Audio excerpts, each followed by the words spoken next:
The year was 1960. China was on the path to recovery, rising from the ashes of historical upheavals.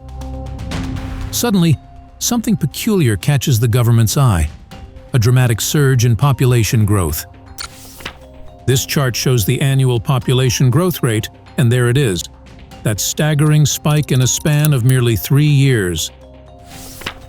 It was this exponential growth, almost surreal in its intensity, that sent an urgent alarm ringing through the corridors of Chinese government.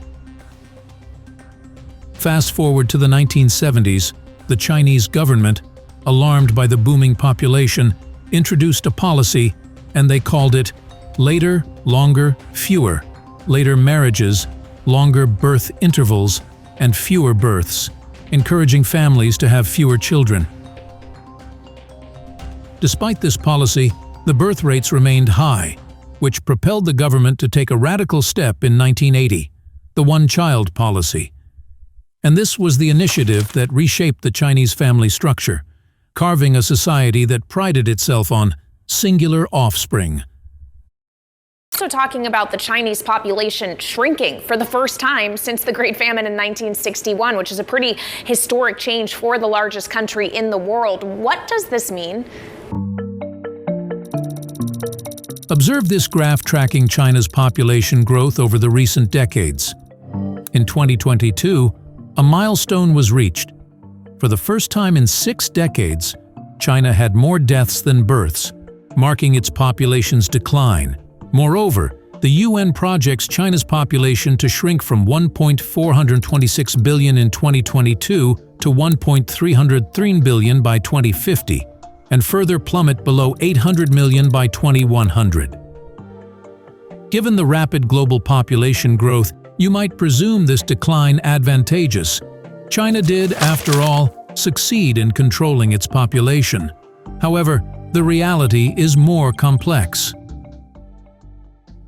Consider that nearly 30% of China's economic productivity stems from manufacturing, largely due to its enormous population. The issue extends beyond the economic sustainability of a country with a declining population. It's also about the execution of the policies that led here, and the significant repercussions now faced by the Chinese population as a result. The Chinese government's birth planning program enforced these policies with severity.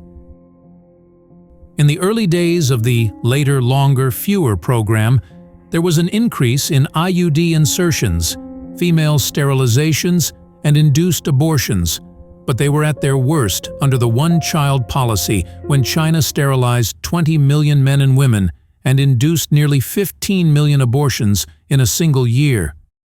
These drastic increases in birth control operations can hardly be construed as indicative of voluntary birth planning. The one-child policy had several unintended consequences beyond controlling population growth.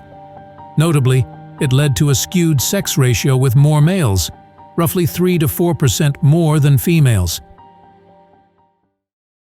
Traditionally, especially in rural areas, male children, particularly the firstborn, were favored because they inherit the family name, property, and bear the responsibility of caring for elderly parents.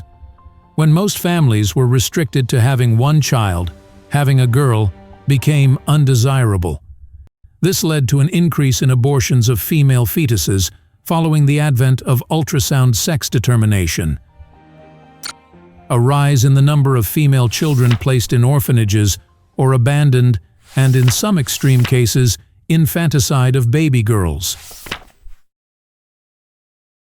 Another major consequence of this policy was a growing proportion of elderly people, the result of the concurrent drop in children born and rise in longevity since 1980. Most countries have diverse family structures, some with 3 kids, others with none. But with China's 4-2-1 model, millions of only children are under increasing pressure to care for their aging parents and elderly grandparents. And this made having multiple children even harder, especially as the cost of living keeps rising. That became a concern, as the great majority of senior citizens in China relied on their children for support after they retired, and there were fewer children to support them.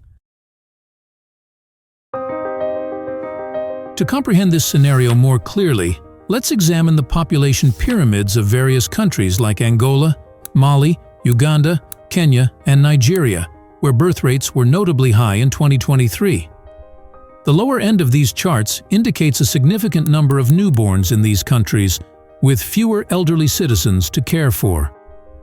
Now, let's contrast this with India's pyramid, currently the most populated country boasting a substantial youth demographic.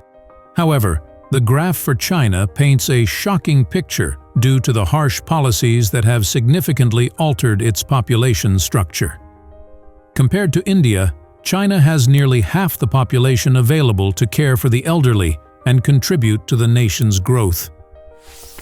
By 2050, the pyramid is projected to take this shape, which will further reduce China's population, shrink its workforce, and place the country in a uniquely challenging situation. The third consequence of the policy was the hidden or unreported births of subsequent children. These undocumented children faced challenges in accessing education and employment. The exact number of such children is uncertain, with estimates ranging from several 100,000 to a few million. However, China soon realized that these stringent policies were too effective.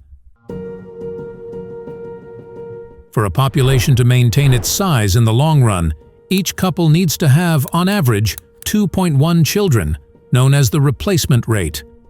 The concept is simple. One child replaces one parent. Yet, China's total fertility rate has plummeted to 1.18 children per woman, significantly below the replacement rate.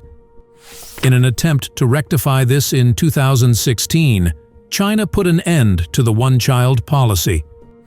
And after briefly trying out a three-child policy, in 2021 they finally let families have as many children as they'd like. But it hasn't worked. Despite providing cash subsidies for additional birth-longer maternal leaves, subsidies for kindergarten, and all sorts of monetary support, a recent study revealed that more than 50% of young people don't want more than one child because of financial and work pressures. In the 1980s, China emerged as a center for foreign investment in expensive manufacturing and exports, leading to rapid economic growth. However, this growth, while elevating China's GDP, did not uniformly enhance living standards, as evidenced by its lower GDP per capita compared to high-income nations. Despite becoming a global economic powerhouse, China remains a middle-income country, with many, particularly in rural areas, seeing little benefit from its economic surge.